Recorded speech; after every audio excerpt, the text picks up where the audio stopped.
فرض کریں کہ ہمارے سامنے ایک دیوار ہے جس میں 2 باریک سی جھریاں یا سلٹس کٹی ہوئی ہیں اور ہم اس دیوار پر دور سے پینٹ بالز مارتے ہیں۔ ٹھیک ہے، پینٹ والی گیندیں۔ ہاں، اگر ہم ذرات یعنی ٹھوس گیندیں پھینک رہے ہیں تو ان دونوں جھریوں میں سے گزرنے کے بعد پیچھے والی دیوار پر پینٹ کے صرف 2 سیدھے نشان بننے چاہیے، ٹھیک ہے نا؟ بالکل، گیندیں یا تو دائیں سلٹ سے گزریں گی یا بائیں سلٹ سے، تو پیچھے 2 ہی لکیریں بننی چاہیے۔ بالکل، لیکن تھامس ینگ نے جب روشنی کو ان 2 جھریوں میں سے گزارا تو پیچھے دیوار پر روشنی کی صرف 2 لکیریں نہیں بنی بلکہ وہاں اندھیرے اور روشنی کی بہت سی پٹیاں بن گئیں۔ اچھا، 2 سے زیادہ؟ جی، اسے انٹرفیرنس پیٹرن کہتے ہیں۔ یہ بالکل ویسا ہی نمونہ تھا جو تب بنتا ہے جب پانی کی 2 لہریں آپس میں ٹکراتی ہیں۔ جہاں لہروں کا عروج ملتا ہے وہاں روشنی دگنی ہو جاتی ہے، اور جہاں ایک لہر کا عروج دوسری کی پستی سے ملتا ہے وہاں اندھیرا ہو جاتا ہے۔ تو اس تجربے نے ثابت کر دیا کہ روشنی ٹھوس ذرات کی طرح نہیں بلکہ لہروں کی طرح سفر کر رہی تھی جو آپس میں ٹکرا کر یہ نمونہ بنا رہی تھیں۔ بالکل درست۔ تو روشنی ثابت ہو گئی کہ وہ لہر ہے، لیکن پھر مسئلہ کیا تھا؟ کیا بعد میں جا کر ثابت ہوا کہ روشنی ذرہ بھی ہے؟ جی ہاں، اور اس سے بھی زیادہ حیران کن بات یہ ہوئی کہ جب 100 سال بعد سائنسدانوں نے یہی تجربہ روشنی کے بجائے الیکٹرونز کے ساتھ کیا جو کہ مادے کے ٹھوس ذرات ہیں، جو ایٹم کے اندر ہوتے ہیں؟ بالکل، تو کیا ہوا؟ انہوں نے بھی بالکل ویسا ہی لہروں والا نمونہ بنایا، یعنی الیکٹران بھی لہروں کی طرح برتاؤ کر رہے تھے۔ ذرا رکیے، اگر الیکٹران لہریں ہیں اور ہر چیز انہی سے بنی ہے تو پھر جو کرکٹ کی گیند کوئی کھلاڑی پھینکتا ہے وہ ہمیں لہراتی ہوئی یا پانی کی طرح موجیں مارتی ہوئی کیوں نظر نہیں آتی؟ وہ تو بالکل ایک ٹھوس چیز لگتی ہے۔ یہ ایک بہت زبردست سوال ہے۔ دیکھیں، اس کی بنیادی وجہ طول موج یا ویو لینتھ کا سائز ہے۔ کوئی چیز جتنی بڑی اور بھاری ہوتی جاتی ہے اس کی لہر اتنی ہی چھوٹی ہوتی جاتی ہے۔ صحیح۔ اور باریک ہوتی ہے کہ کائنات کی کسی بھی آلے سے اسے ماپا نہیں جا سکتا۔ اسی لیے بڑی چیزیں ہمیں صرف ٹھوس نظر آتی ہیں، مگر جب ہم ایٹم کی سطح پر جاتے ہیں تو وہاں چیزیں اتنی ہلکی ہوتی ہیں کہ ان کا لہروں والا برتاؤ نمایاں ہو جاتا ہے۔ یہاں بات واقعی بہت دلچسپ ہو جاتی ہے، کیونکہ انسانوں نے یہ سب کچھ اچانک یعنی راتوں رات نہیں سیکھ لیا تھا۔ اس سب کا آغاز تب ہوا جب ہماری پرانی فزکس، جسے کلاسیکل فزکس کہتے ہیں، اس نے جواب دینا چھوڑ دیا۔ ہاں، وہ ایک مشکل وقت تھا فزکس کے لیے۔ بالکل۔ اگر ہم سن 1900 کی بات کریں تو اس وقت کے مشہور سائنسدان لارڈ کیلون نے ایک تقریر کی تھی جس کا عنوان تھا حرارت اور روشنی کے متحرک نظریے پر 19ویں صدی کے بادل۔ یہ بادل دراصل وہ مسئلے تھے جو پرانے سائنسی قانونوں سے حل نہیں ہو رہے تھے۔ ان میں سے ایک سب سے بڑا بادل یا سب سے بڑی پریشانی حرارتی شعاعوں کا مسئلہ تھا، جسے اس وقت سائنسدان الٹرا وائلٹ کیٹاسٹروفی بھی کہتے تھے۔ مسئلہ یہ تھا کہ کلاسیکی فزکس کے قوانین کے مطابق جب کسی چیز کو گرم کیا جاتا ہے تو اس کے اندر موجود ایٹم ہلنا شروع ہو جاتے ہیں اور روشنی خارج کرتے ہیں۔ اس کو ذرا آسان کرتے ہیں سننے والوں کے لیے۔ جیسے اگر لوہے کی کسی سلاخ کو آگ میں گرم کیا جائے تو وہ پہلے سرخ رنگ کی روشنی دیتی ہے، پھر پیلی، اور پھر اور زیادہ گرم ہونے پر سفید ہو جاتی ہے نا؟ بالکل ٹھیک، لیکن پرانی فزکس کے فارمولے کہہ رہے تھے کہ جیسے جیسے لوہا مزید گرم ہوگا اسے لگاتار زیادہ توانائی والی روشنی یعنی الٹرا وائلٹ یا ایکس رے شعاعیں نکالنی چاہیے، جو کہ خطرناک ہوتی ہیں۔ ہاں، پرانے قوانین کے حساب سے تو اگر گھر کا اوون بھی تھوڑا سا گرم ہوتا تو اس میں سے اتنی خطرناک شعاعیں نکلنی چاہیے تھیں کہ وہ آس پاس کھڑے انسانوں کے لیے جان لیوا ہو جاتی۔ مگر ظاہر ہے حقیقت میں ایسا نہیں ہوتا۔ ہم روز اوون استعمال کرتے ہیں، گرم چیزیں ایک خاص حد تک جا کر مزید خطرناک شعاعیں خارج کرنا بند کر دیتی تھیں۔ یہ پرانی فزکس کے لیے ایک ایسا معمہ تھا جسے سلجھانا ناممکن لگ رہا تھا۔ اور پھر اسی سال یعنی 1900 میں ایک جرمن سائنسدان میکس پلانک نے اس بادل کو ہٹایا۔ اس نے پرانے قوانین کو ایک طرف رکھا اور سوچنے کا زاویہ ہی بدل دیا۔ تو اس نے کیا کیا؟ پلانک نے ایک ریاضیاتی تجربہ کیا۔ اس نے کہا کہ اگر ہم یہ فرض کر لیں کہ توانائی ڈھلوان کی طرح لگاتار خارج نہیں ہوتی بلکہ مخصوص پیکٹوں یا کوانٹا کی صورت میں خارج ہوتی ہے تو سارا مسئلہ حل ہو جاتا ہے۔ اچھا، وہی پیکٹ جن کا ہم نے شروع میں ذکر کیا تھا؟ جی، ہائی انرجی والے کوانٹا کو خارج کرنے کے لیے بہت زیادہ حرارت درکار ہوتی ہے۔ اب چونکہ ایک عام اوون کے پاس اتنی زیادہ حرارت نہیں ہوتی کہ وہ الٹرا وائلٹ شعاؤں کا ایک پورا پیکٹ بنا سکے، اس لیے وہ شعائیں خارج ہی نہیں ہوتی۔ واہ! پلانک کے اس نظریے نے حرارت کے اس مسئلے کو تو حل کر دیا اور اسے بعد میں نوبل انعام بھی ملا، لیکن اس وقت بہت سے لوگ، حتیٰ کہ خود پلانک بھی، اسے صرف ریاضی کا ایک ہتھ کنڈا سمجھ رہے تھے۔ وہ اسے حقیقی نہیں مانتے تھے۔ یہاں کہانی میں وہ موڑ آتا ہے جو کسی فلمی کہانی سے کم نہیں۔ میکس پلانک نے دروازہ تو کھول دیا تھا، لیکن اس دریافت کو اس کی اصل منزل تک پہنچانے والا کوئی بڑا پروفیسر نہیں تھا، بلکہ ایک 26 سالہ لڑکا تھا۔ بالکل۔ ایک ایسا شخص جو اسکول سے بھاگ گیا تھا، جسے پی ایچ ڈی کے بعد کوئی نوکری نہیں ملی تھی، اور جو سوئٹزرلینڈ کے ایک دفتر میں پیٹنٹ کلرک کے طور پر کام کر رہا تھا۔ ہم بات کر رہے ہیں البرٹ آئنسٹائن کی۔ 1905 کا سال، جسے سائنس کی دنیا میں اس کا معجزاتی سال کہا جاتا ہے۔ آئنسٹائن نے 4 ایسے مقالے شائع کیے جنہوں نے دنیا کی تاریخ بدل دی۔ اس سے ایک اہم سوال جنم لیتا ہے کہ آئنسٹائن کے کام نے اس پورے کوانٹم نظریے کو ثابت کیسے کیا؟ کیسے؟ ان 4 مقارم میں سے ایک مقالہ فوٹو الیکٹرک ایفیکٹ پر تھا۔ سائنسدانوں نے دیکھا تھا کہ جب کسی دھات پر روشنی ڈالی جاتی ہے تو اس میں سے الیکٹران نکلتے ہیں، یعنی کرنٹ پیدا ہوتا ہے۔ لیکن اس میں ایک بہت عجیب بات تھی۔ وہ کیا؟ اگر دھات پر سرخ رنگ کی انتہائی تیز چمکدار روشنی ڈالی جائے تو ایک بھی الیکٹران باہر نہیں آتا تھا، لیکن اگر نیلے رنگ کی بہت مدھم سی روشنی بھی ڈالی جائے تو الیکٹران فوراً باہر نکل آتے تھے۔ یہ تو واقعی عجیب بات تھی۔ پرانی فزکس کے مطابق تو روشنی اگر ایک لہر ہے تو تیز سرخ روشنی میں زیادہ لہریں ہوں گی، زیادہ توانائی ہونی چاہیے، اور اسے الیکٹران نکالنے چاہیے تھے۔ ذرا اس کو ایک مثال سے سمجھنے کی کوشش کرتے ہیں۔ جی بتائیں۔ کیا ہم الیکٹران کو ایک ایسی وینڈنگ مشین کی طرح سمجھ سکتے ہیں جو صرف فرض کریں 50 روپے کا سکہ ہی قبول کرتی ہیں؟ یہ مثال اس تصور کو سمجھنے کے لیے بہترین ہے۔ آئنسٹائن نے پلانک کے پیکٹو والے نظریے کو استعمال کیا۔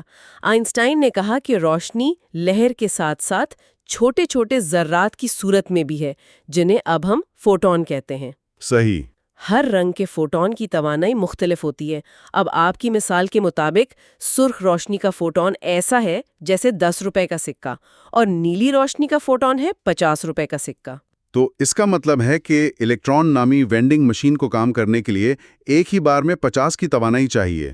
اگر ہم سرخ روشنی مار رہے ہیں تو ہم دراصل 10 روپے کے سکے پھینک رہے ہیں، چاہے ہم 10 لاکھ سرخ فوٹون ماریں۔ وینڈنگ مشین ان 10 کے سکوں سے نہیں چلے گی۔ بالکل، لیکن جیسے ہی ہم نیلی روشنی کا ایک مدھم سا فوٹون ماریں گے جو کہ 50 روپے کا سکہ ہے، مشین فوراً کام کرے گی اور الیکٹران باہر آ جائے گا۔ بالکل درست۔ آئنسٹائن نے ثابت کر دیا کہ روشنی صرف لہر نہیں بلکہ توانائی کے ٹھوس پیکٹوں یعنی فوٹونز پر مشتمل ہے۔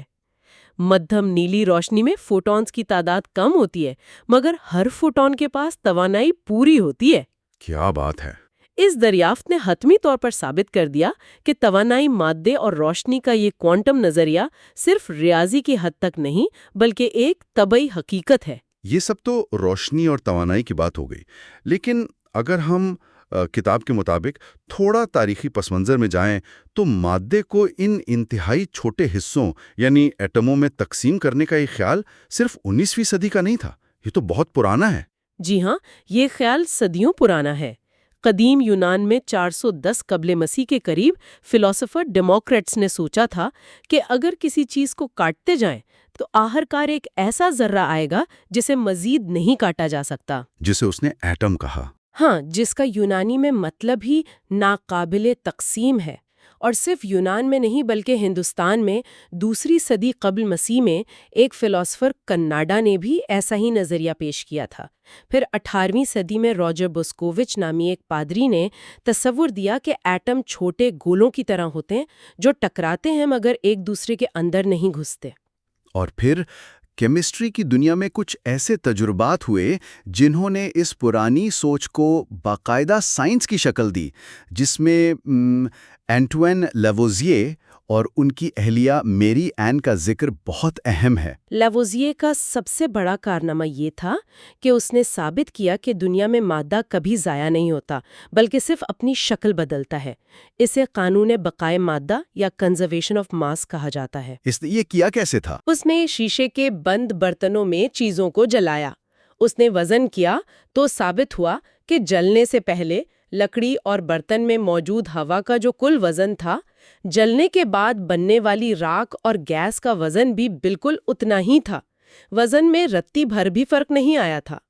اس نے یہ بھی ثابت کیا کہ پانی کوئی ایک عنصر نہیں بلکہ دو مختلف چیزوں یعنی ہائیڈروجن اور آکسیجن سے مل کر بنا ہے۔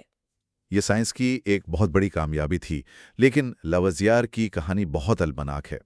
یہ فرانسیسی انقلاب کا دور تھا اور بدقسمتی سے لاوازیار سائنسدان ہونے کے ساتھ ساتھ ایک ٹیکس اکٹھا کرنے والا افسر بھی تھا۔ ہاں، یہ ان کے لیے بہت بلا ثابت ہوا۔ انقلاب کے دوران اسے گرفتار کر لیا گیا اور سزائے موت سنائی گئی، اور یہ بات سن کر واقعی دکھ ہوتا ہے کہ جب اسے موت کی سزا سنائی جا رہی تھی تو اس کے کام کی اہمیت بتانے پر عدالت نے کہا تھا کہ انقلاب کو کیمسٹوں یا سائنسدانوں کی کوئی ضرورت نہیں۔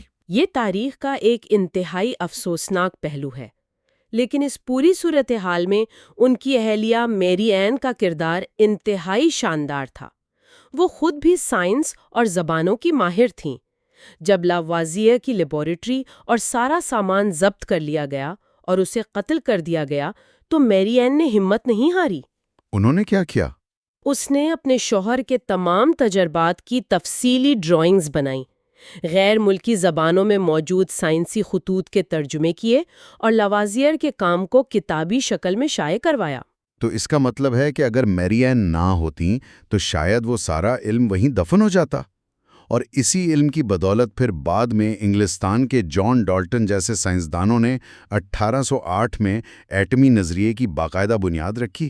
بالکل، ڈالٹن نے واضح کیا کہ ہر عنصر کے اپنے مخصوص ایٹم ہوتے ہیں، ان کا وزن مختلف ہوتا ہے اور وہ آپس میں مل کر نئی چیزیں بناتے ہیں۔ گو کہ آج ہم تابکاری کے علم سے یہ جانتے ہیں کہ ایٹم ٹوٹ سکتے ہیں اور بدل بھی سکتے ہیں، لیکن ڈالٹن کے اس کام نے پوری جدید کیمسٹری کی بنیاد رکھ دی تھی۔ ان تمام تاریخی اور سائنسی حقائق کو جاننے کے بعد اب اگر ہم آج کے دور کی طرف واپس آئیں تو یہ دیکھنا بہت دلچسپ ہوگا کہ پاپ کلچر، فلموں اور میڈیا میں اس کوانٹم کے لفظ کا کیا اثر کیا گیا ہے۔ ہم نے حقیقی سائنسدان تو دیکھ لیے، اب ذرا اسکرین کے سائنس کو دیکھتے ہیں۔ یہ تو ایک الگ ہی دنیا ہے۔ بالکل، فلموں اور ٹی وی شوز میں تو ایسا لگتا ہے کہ جب مصنف کو کہانی میں کوئی مشکل پیش آتی ہے اور اسے کوئی منطق سمجھ نہیں آتی تو وہ ہر چیز کے ساتھ کوانٹم لگا دیتا ہے۔ ہم اکثر دیکھتے ہیں کہ فلم کا ہیرو کسی مشین کے ذریعے سکڑ کر اتنا چھوٹا ہو جاتا ہے کہ وہ ایٹموں کے درمیان تیرنے لگتا ہے، اور ایک پورا اسرار کوانٹم ریال میں چلا جاتا ہے جہاں وقت اور مکان کے اصول کام نہیں کرتے، یا وہ وقت میں پیچھے کا سفر کرنے لگتے ہیں۔ یہ اسکرین پر تو بڑا پرجوش لگتا ہے، لیکن سائنسی اعتبار سے اس میں کتنی حقیقت ہے؟ اگر سیدھے الفاظ میں کہا جائے نا تو یہ سب سائنسی اعتبار سے مکمل طور پر ناممکن ہے۔ اچھا، مطلب کوئی چانس نہیں؟ کوئی چانس نہیں۔ دیکھیں، اگر ہم کسی انسان کو سکڑ کر ایک ایٹم جتنا چھوٹا کرنے کا تصور کریں تو یہ بنیادی منطق اور فزکس کی خلاف ورزی ہے۔ ذرا سوچیں، ایک انسان کا اپنا جسم کھربوں ایٹموں سے مل کر بنا ہے۔ اگر وہ انسان سکڑ کر ایک ایٹم کے برابر ہو جائے تو اس کے اپنے ایٹموں کا کیا بنے گا؟ ہاں، یہ تو سوچنے والی بات ہے۔ کیا وہ ایٹم اس انسان سے بھی چھوٹے ہو جائیں گے؟ اگر جسم کے اندر کے ایٹموں کے درمیان کا فاصلہ ختم کر دیا جائے تو انسان سکڑ کر ایک بلیک ہول میں بدل سکتا ہے، لیکن وہ زندہ نہیں رہ سکتا۔ انسانی ساخت ہی تباہ ہو جائے گی۔ تو پھر یہ کوانٹم دائرہ یا کوانٹم ریلم جس کا فلموں میں اتنا ذکر ہوتا ہے، اس کی کیا حقیقت ہے؟ کیا کائنات میں واقعی کوئی ایسی پوشیدہ جگہ ہے؟ سائنس میں کوانٹم دائرہ کوئی چھپی ہوئی پر اسرار جگہ یا کوئی دوسری دنیا نہیں ہے۔ یہ صرف ایک پیمانے کا یعنی اسکیل کا نام ہے۔ جب ہم چیزوں کو 1 نینو میٹر یعنی 1 میٹر کے 1 اربویں حصے کی سطح پر ناپتے اور پرکھتے ہیں تو اسے کوانٹم کا دائرہ یا کوانٹم اسکیل کہتے ہیں۔ صحیح۔ اور جہاں تک وقت کی سفر کی بات ہے، کوانٹم فزکس کی کچھ مساواتیں ریاضی کے حساب سے وقت میں آگے یا پیچھے کی طرف کام کر سکتی ہیں، لیکن اس کا قطعی طور پر یہ مطلب نہیں کہ کوئی شخص کوئی سوٹ پہن کر ان مساواتوں کی مدد سے اپنے ماضی میں جا سکتا ہے۔ اور بات صرف سائنس فکشن فلموں تک محدود نہیں ہے۔ ایک اور بہت بڑا مسئلہ یہ ہے کہ انٹرنیٹ پر کئی نام نہاد روحانی گرو اور فراڈیا اس لفظ کا استعمال لوگوں کو بیوقوف بنانے کے لیے کرتے ہیں۔ او ہاں، وہ کوانٹم ہیلنگ والے۔ بالکل، وہ دعویٰ کرتے ہیں کہ انسان خاص قسم کے مراقبے کے ذریعے کائنات سے کوانٹم انرجی کھینچ سکتا ہے اور اپنے ذہن کی طاقت سے اپنے جسم کی بیماریاں ٹھیک کر سکتا ہے یا لامحدود دولت لا سکتا ہے۔ وہ اسے سائنس کا نام دے کر بیچتے ہیں۔ یہ ایک نہایت خطرناک رجحان ہے۔ دیکھیں، کوانٹم فزکس میں ایک اصول ہے جسے عدم استحکام کا اصول یا انسرٹنٹی پرنسپل کہتے ہیں، جو یہ بتاتا ہے کہ ہم ایٹم کی سطح پر چیزوں کی جگہ اور ان کی رفتار دونوں کو بے وقت 100% یقین کے ساتھ نہیں جان سکتے۔ وہاں غیر یقینی ہوتی ہے۔ بالکل، وہاں بہت زیادہ توانائی اور امکانات ہوتے ہیں، لیکن اس بات کو توڑ مروڑ کر یہ کہنا کہ انسان اپنے دماغ سے ان ایٹموں کی توانائی کو قابو کر سکتا ہے، سراسر غلط ہے۔ کوانٹم کے قوانین اس کائنات کی بنیاد اور مادے کو سمجھنے کے لیے ہیں۔ یہ انسانوں کو جادوئی طاقتیں دینے کا کوئی نسخہ نہیں ہے۔ یہ علم بہت گہرا، محتاط اور پیچیدہ ہے۔ تو اس سب پر بات کرنے کے بعد اب ہم اسے سمیٹنے کی کوشش کرتے ہیں۔ آج کے اس تفصیلی جائزے میں ہم نے دیکھا کہ کوانٹم فزکس کوئی ایسی سائنس نہیں جو صرف سائنس فکشن کتابوں میں پائی جاتی ہو۔ یہ وہ انتہائی باریک اور نازک اصول ہیں جو اس پوری کائنات کے ذرے ذرے کو ایک خوبصورت توازن میں باندھے ہوئے ہیں۔ صحیح۔ توانائی کے ان چھوٹے چھوٹے پیکٹوں یعنی کوانٹا کی دریافت سے لے کر روشنی کے لہر اور ذرہ ہونے تک، یہ سب اصول وہ بنیاد ہیں جن پر ہمارا پورا وجود، ہماری ٹیکنالوجی اور کائنات کا پورا نظام کھڑا ہے۔ اور در حقیقت اسی میں اس علم کی اصل خوبصورتی اور کشش چھپی ہے۔ یہ فزکس ہمیں یہ سکھاتی ہے کہ کائنات بظاہر جتنی بے ترتیب اور الجھی ہوئی معلوم ہوتی ہے، وہ اتنی ہی ایک گہرے لیکن مختلف قسم کے اصولوں میں جڑی ہوئی ہے۔ ہم شاید یہ کبھی یقین سے نہ کہہ سکیں کہ ایک مخصوص ایٹم کس وقت تابکاری خارج کرے گا، لیکن ہم یہ ضرور حساب لگا سکتے ہیں کہ لاکھوں ایٹموں کا ایک مجموعہ کتنا وقت لے گا۔ اس علم میں حیران انگیز طور پر پیشین گوئی اور غیر یقینی کا ایک انوکھا ملاپ پایا جاتا ہے۔ بالکل ایسا ہی ہے۔ اور اب آخر میں سننے والوں کے لیے ایک ایسا سوال، ایک ایسا خیال جو شاید راتوں کی نیند اڑا دے۔ کتاب کے شروع میں ایک بہت ہی حیران کن نظریے کا ذکر کیا گیا ہے جسے متعدد جہانوں کی تشریح یا مینی ورلڈز انٹرپریٹیشن کہتے ہیں۔ یہ میرا پسندیدہ حصہ ہے۔ اس نظریے کے مطابق چونکہ کوانٹم کی دنیا میں ہر امکان بے وقت موجود ہوتا ہے، تو کچھ سائنسدانوں کا خیال ہے کہ زندگی میں جو بھی فیصلہ نہیں کیا گیا، وہ فیصلہ کسی دوسری متوازی کائنات یعنی پیرلل یونیورس میں یقیناً کیا جا چکا ہے۔ اگر اس بات پر گہرائی سے غور کیا جائے تو یہ تصور واقعی ذہن کو چکرا دیتا ہے۔ اس کا مطلب یہ ہے کہ جب بھی انسان کے سامنے کوئی انتخاب ہوتا ہے، دو مختلف راستے ہوتے ہیں اور وہ کسی ایک راستے کا انتخاب کرتا ہے، تو کوانٹم لیول پر کائنات ایک نئی شاخ میں بڑھ جاتی ہے۔ مطلب جو راستہ ہم نے نہیں چنا، جو راستہ اس دنیا میں چھوڑ دیا گیا، کائنات کی ایک اور متوازی شاخ میں وہی راستہ اپنایا گیا ہوتا ہے۔ کیا واقعی اس بات کا کوئی امکان موجود ہے کہ انسان کے ہر چھوٹے بڑے عمل، ہر ہاں اور ہر نہ نے ایک نئی متوازی کائنات کو جنم دیا ہو؟ کیا ایسا ممکن ہے کہ کسی اور کائنات میں کوئی اور انسان وہ زندگی جی رہا ہو جو یہاں چھوڑ دی گئی تھی؟ ذرا اس خیال پر سوچئے گا، کیونکہ کوانٹم فزکس، جیسا کہ ہم نے شروع میں ذکر کیا تھا، صرف ایک لیبارٹری کا خشک علم نہیں، بلکہ یہ حقیقت اور کائنات کا وہ جادوئی تانا بانا ہے جس کا حصہ ہم سب ہیں۔ آج کے لیے بس اتنا ہی۔ اس حیرت انگیز خیال پر غور کرتے رہیں۔